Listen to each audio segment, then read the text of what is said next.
Last year, I was driving down to Wildwood, New Jersey for my sister's wedding. I was actually asked to officiate the wedding, which was a huge honor, so I wanted to make sure I was there early for rehearsal and everything else. I live near Harrisburg, so it's about a 4-hour drive depending on traffic. I had meant to leave earlier in the day, but I overslept. I did not get on the road until around 4 p.m. It was still a nice day though. Mid-70s, sunny, windows down, music playing. I remember being in a good mood, just cruising and enjoying the drive.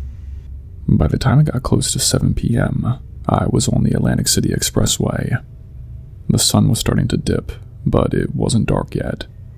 It's a mostly wooded stretch of road with not a lot of stops. That's when it hit me that I really had to pee. Like bad. I checked the signs, and the next rest stop wasn't for another 10 or 12 miles, and I knew I wasn't going to make it. And traffic was light, so I figured I'd just pull off to the side, throw on my flashers, and run into the trees a little. It was not ideal, but I was desperate. I pulled over, got out, and walked maybe 15 or 20 feet into the trees, far enough that I was out of view from the road. I did my thing, zipped up, and started walking back to my car. As I got closer, something stopped me. I could see into my back seat through the rear window. There was a man sitting there. Literally just sitting there. At first I thought maybe I was seeing something wrong. I actually took a few steps back and looked again. Nope. There was a guy, plain as day, sitting in my back seat. He wasn't looking at me. He was staring straight ahead, like he belonged there, like it was his car. I did not know what to do. My phone was in the front seat, and all my stuff was still in the car. My backpack, my wallet, my laptop, everything. I did not want to just walk away, but I also wasn't about to get in the car with him. I walked around to the opposite side and opened the back door from there, keeping the car between me and him. That way, if he did anything sudden, I had a little bit of a barrier. But he did not move. He just sat there, hands on his lap. He looked like he was maybe mid-30s, short curly hair, kind of a baby face, but his ears stuck out in this weird way. I remember thinking they looked like Dumbo's ears, which I know sounds dumb, but it stuck with me. I asked, "Who are you, and what are you doing in my car?" He slowly turned his head toward me and said, completely calm, mind you, "Your doors were unlocked, so why not?" That's what he told me, just like that. No emotion, like it made perfect sense for him to be there. I stood there frozen for a second. I was trying to figure out if he was high or mentally unstable or dangerous. I looked around his hands, checked his waist to see if I could spot a knife or a weapon or something, but he did not seem to be holding anything. Still, I did not want to take any chances. I kept my voice as steady as I could and said, "Please, can you just get out?" He looked at me again and said, "Sure." Then he got out of the car, shut the door behind him, and just walked off. He did not say anything else, did not look back at me, just walked across the shoulder and disappeared into the woods.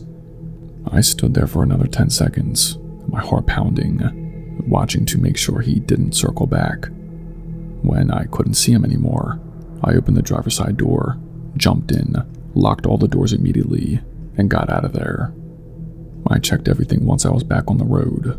My wallet, phone, bag, everything was still there. He didn't take anything.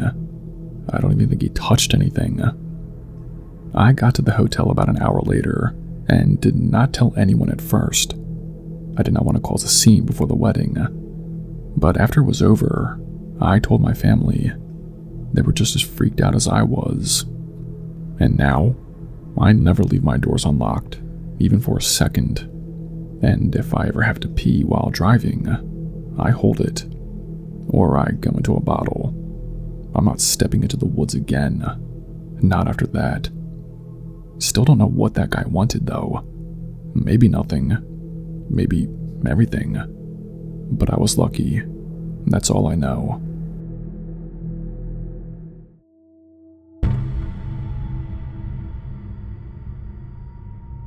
Hey there. I'm not sure if I'm overreacting or not, but I've been shaken up for weeks now, and just need to get this off my chest. If you read this on your channel, please just tell people to stay alert, and that's all I really care about. So, a few weeks back, I drove from Connecticut down to North Carolina. One of my childhood best friends had a baby, and I hadn't seen her in a long time. The trip itself was great. The baby was healthy and adorable, and it was so good catching up with her. Just normal, happy stuff. It was the drive back that started the weird chain of events. I left early in the morning and made decent time, but I hit some absolutely nasty thunderstorms along the way. There were a few points I had to pull off to the side of the road because I couldn't even see with how heavy the rain was coming down. I got home late, probably close to midnight, and my car looked like it had been driven through a swamp. I'm a clean freak, so the very next morning, I called the guy who details my car regularly. He's mobile and comes right to the house. He spent about 2 hours on it. Afterward, he came to the door like usual for payment, but this time he had this weird look on his face. He said, "Hey, I found something kind of odd under your car, taped up near the exhaust pipe." It was an Apple AirTag, still in good condition, taped up in a way that you wouldn't notice it unless you were specifically looking under the car. If you don't know what an AirTag is, it's basically a tracking device. People use them to keep tabs on keys or wallets, but in the wrong hands, it can be used to follow someone. And in this case, it had been hidden where I would have never found it. I felt sick to my stomach. I asked him what he thought I should do, and he told me if it were him, he'd call the cops, even if it's just for peace of mind. So that's what I did. I called the non-emergency line and explained the situation. A local cop came out within the hour, took the tag, asked me some questions, and said they'd keep it at the station in case it was tied to anything else. He also mentioned they'd have a unit cruise my neighborhood that night, which honestly made me feel a little better. That night, I really couldn't sleep. I stayed in the living room, half watching some TV show, my blinds drawn, my doors locked. I noticed around 10 p.m., a blacked-out cruiser drove by the house slowly, probably the officer who said he'd be patrolling. I finally dozed off around 1 a.m. on the couch. I don't know what time it was when I woke up, but I remember sitting up suddenly, like straight out of sleep. My shirt was damp from sweat, and my heart was pounding. The show was still playing quietly on the TV, but I muted it. I had no reason to feel that scared, but I felt it deep in my gut. I just sat there listening. And that's when I heard the voices. Low, like two people talking in hushed tones. It sounded like they were right outside my living room window. I got up slowly and peered through the blinds. I didn't see anyone. It was dark and dead quiet outside. All my neighbors' lights were off. Then, from the back of the house, like near the deck, I heard footsteps. Fast ones, like someone running through the yard. I darted to the back, turned on the deck light, and scanned everything. But again, nothing. No movement, no sounds. Just that weird, heart-pounding silence that makes your skin crawl. I told myself maybe I was just freaked out from earlier, that maybe I imagined it. But I've lived in this house long enough to know what my backyard sounds like. Something or someone was definitely there. I did not go back to sleep. I made a pot of coffee, moved my office desk in front of the front door just to feel a little bit safer, and sat back down on the couch until the sun came up. When it did, I called the police again and let them know what happened. I told them I wasn't trying to be paranoid, but that I just didn't know what to make of it. The officer I spoke to said the patrol the night before did not report anything suspicious. He was understanding though, told me to call if I noticed anything else strange. Since then, I've been a bit on edge. Every morning I check under my car before leaving the house. I keep an AirTag scanner app on my phone, just in case someone ever tries this again. But the worst part, I still have no idea who put that thing on my car. Was it during my road trip? Was I followed from a gas station, a rest stop? Did someone notice I was alone? I've been over every moment in my head and can't figure out when it could have happened. And that's what gets me, not knowing. All I can do now is stay alert. If anyone out there hears this, please check your car, especially after a trip, especially if something feels off. Better paranoid than sorry.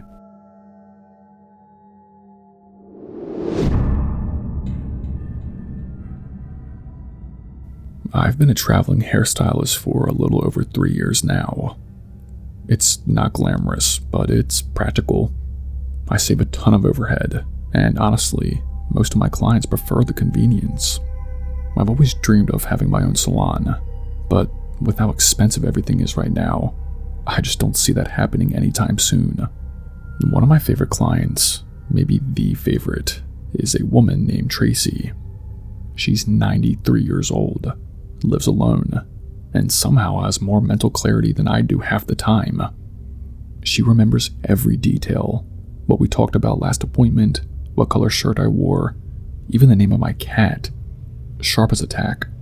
And she has a huge heart. Just one of those people who make you feel calm and safe when you're around them.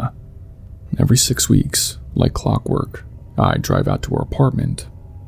She lived in this quiet, well-kept senior complex just off a main highway about 30 minutes from me. She'd have tea ready, we'd catch up, and I'd do her hair. She never strayed too far from her favorite style.